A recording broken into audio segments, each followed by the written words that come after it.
Hi, I am Craig Peevyhouse. I do a couple things at the hospital. First, I'm a critical care paramedic with Henry County Medical Center EMS, and I'm also the chairperson this year of our Disaster Preparedness Committee. On a monthly basis in the United States, we hear about an active shooter. These shooters often take lives, injure people, and cause havoc and fear across our community. Unfortunately, this is a new normal for our society.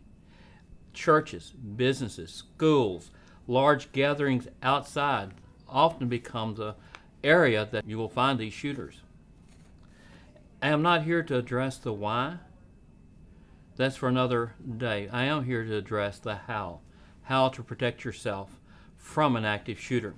There will be three parts of this presentation. Part one will address pre-planning. There are some things that we need to know before we have an active shooter event.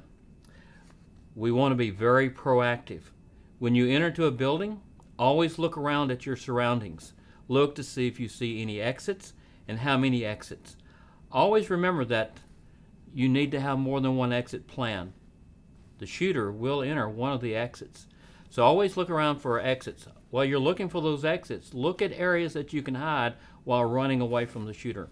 Maybe a column, it may be another room you can run through. Always be prepared with that. Always be aware of your surroundings. Look around, see if there's a place that you can hide if such an event occurs. Are there columns you can hide behind? Are there bathrooms that you can run into? Are there areas like a closet or a window that you can actually jump out of? If you have to leave a building at night and it's dark outside, if possible, always have a security guard or a police officer to escort you to your car. So that's kind of before the incident. If we have an active incident, there are three things that we need to remember.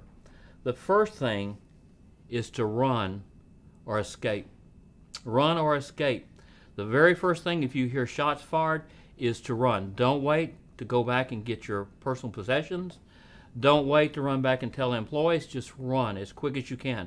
While you're running, you can share with people as you're going to follow you, to get out of the area, to make it to safety if at all possible.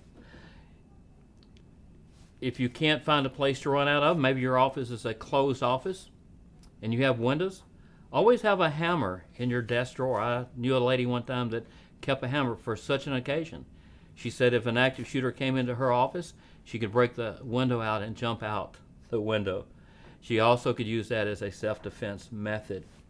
So always run. Don't ever go back inside. Don't waste time gathering up your material or your personal possessions. Just get out. Second thing is to hide. Hide under a desk, and preferably a very secure desk, not just a little small table, something like that. Hide behind something that has a lot of weight to it. Hide behind closed doors. If you go into an office or classroom, lock the door behind you. If there's large furniture there, move the large furniture in front of the door. Do anything you can to prevent that shooter from coming into the area that you're at.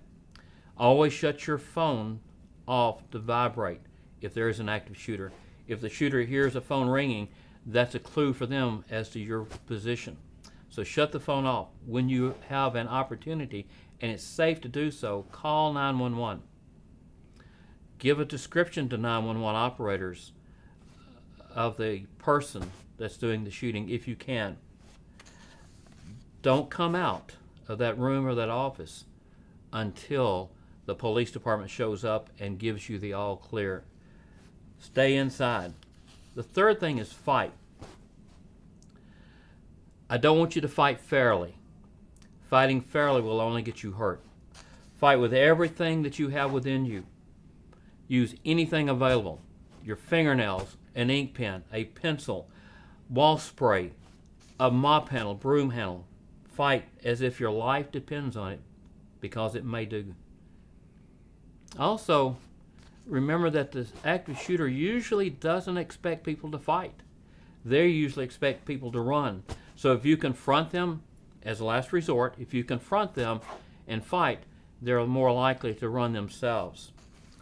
Don't lay down and give up. Then afterwards, when law enforcement are on the scene and it's safe to do so, you can come out of your office or come out of your hiding place. Always remember, when law enforcement approaches you after an event, put your hands over your head or behind your head, come out slowly, follow the directions of the officers, and do not run toward them. They may perceive that as a threat, and you may get injured from that. So make sure the officer knows that you're not armed and follow their commands.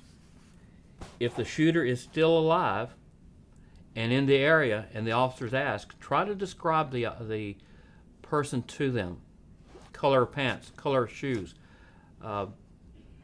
their height, their weight. Anything you can to give them an accurate description of that person would be helpful.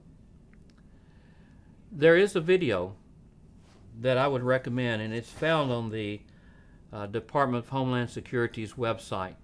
If you go to dhs.gov and search in the search engine active shooter video, it'll pull up an excellent video to show you how you can defend yourself and live through an active shooter. Thank you, and I hope this never happens to you, but if it does, I hope you're prepared. Thank you.